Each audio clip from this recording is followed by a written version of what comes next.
सभी को नमस्कार। आप लोग तो बड़े मन से सुन रहे हैं भाई साहब। हर जगह कवियों को इतने अच्छे ढंग से नहीं सुना जाता।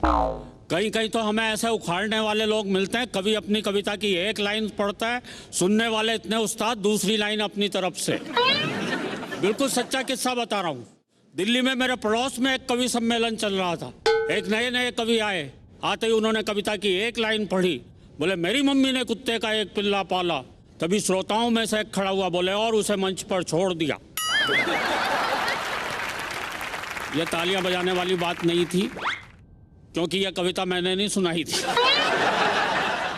अभी पिछले दिनों मैं जेल में गया, वहाँ कवि सम्मेलन था।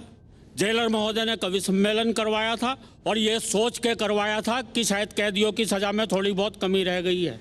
बोले, इसलिए ने सबको कविताएं सुनवाई जाएं। नीचे सारे कैदी बैठे हुए थे, लाइन लगाए हुए। एक कवि आए, वीर रस के थे, बड़ी जोर से चीखते हुए बोले, आदमी यूं हालातों में जकड़ा ना जाता, आदमी यूं हालातों में जकड़ा ना जाता। नीचे एक चोर कैदी बैठा हुआ था, बोला, भैया कुत्ते की पूंछ ना दबती तो मैं पकड़ा ना जाता। आज मैं आपको एक अलग तरह की कविता सुनाना चाह रहा हूं।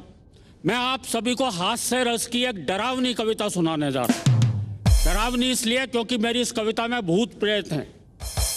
कविता की शुरुआत देखना कितनी डरावनी है। अंधियारी रात भौंकते कुत्ते। डरावनी कविता ऐसे ही शुरू होती, पहले माहौल बनाना पड़ता है। अंधियारी रात भौंकते कुत्ते, सुनसान हवेली, हवेली में कंगूरे, कंगूरों में चमगादड़, मकड़ियों के जाले, नीचे तहखाना, तहखाने में खिड़की जो बरसों से किसी ने नहीं खोली, वहां बैठी थी भूतों की एक टोली। डर गए क्या? नहीं डरे तो आप डरोगे। वहां बैठी थी भूतों की एक टोली, आपस में बतिया रहे थे। आदमियों के एक से बढ़कर एक भयानक किस्से सुना रहे थे। पूरा का पूरा वातावरण था भूतिया, तू तक तूती।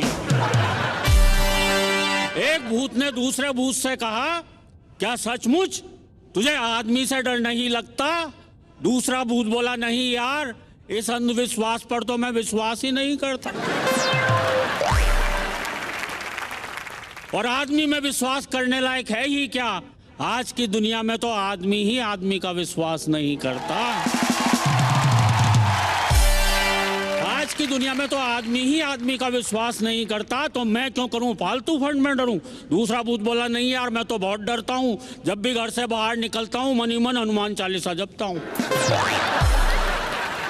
मैं तो अपने बच्चों को भी डराता हूं, बेटा सो जा, नहीं तो आदमी आ जाए।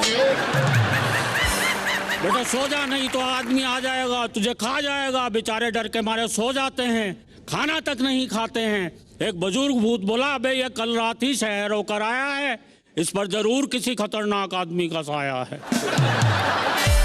किसी झाड़ फूंक करने वाले को बुलवाओ, इस पर से आदमी उतरवाओ। इसे कितनी बार समझाया है, ऐसे दिन दहाड़े या रात में शहर में ना जाए, और अगर कभी गलती से चला भी जाए तो वहां पर एक गोल गोल संसद भवन है ना, उसकी तरफ तो भूल कर भी ना जाए। अबे वहां पे सफेद फक कपड़ों में बैठे नेता तुझे चिपट जाएंगे, पेड़ पे उल्टा लटका देंगे और तुझसे वोट मांगेंगे। एक वरिष्ठ भूत बोला, बे डरपोक, जरा उन आदम बस्तियों के बारे में सोच जो भरी पूरी होने के बावजूद वीरान हैं, जहां आबाद शमशान और कब्रिस्तान हैं, जहां आदमी आदमी से बहुत डरता है। रात में तो क्या, दिन में भी घर से बाहर नहीं निकलता है। आज का आदमी तो बहुत बहुत भयावना है, वो तो हम सबसे भी ज्यादा डरावना है। बहुत बहुत शुक्रिया आपको, बहुत बहुत प्रणाम।